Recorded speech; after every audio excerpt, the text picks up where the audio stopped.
15e jour pour devenir contrôleur de la DGFiP. On apprend aujourd'hui à faire des conversions. Les conversions, c'est vraiment indispensable pour devenir contrôleur de la DGFiP et réussir le concours.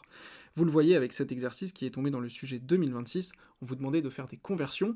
Les corrigés des sujets officiels du concours, c'est pour les membres de la prépa. Aujourd'hui, on va s'entraîner avec le challenge sur un exemple plus facile.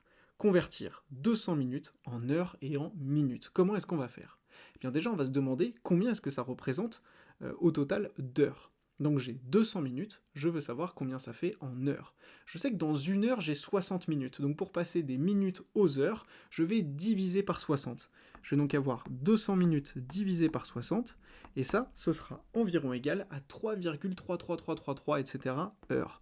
Donc 3,333, etc. heures, avec des 3 à l'infini. Ok, maintenant que j'ai ça, je sais que 200 minutes, ça correspond à 3 heures, mais également à 0,33333 à l'infini heures. Sauf que moi, je veux des heures et des minutes. Donc la partie 0,333 heures, je vais devoir la repasser en minutes. Et donc je vais multiplier par 60. 0,33, c'est environ égal à 20, c'est-à-dire environ 20 minutes.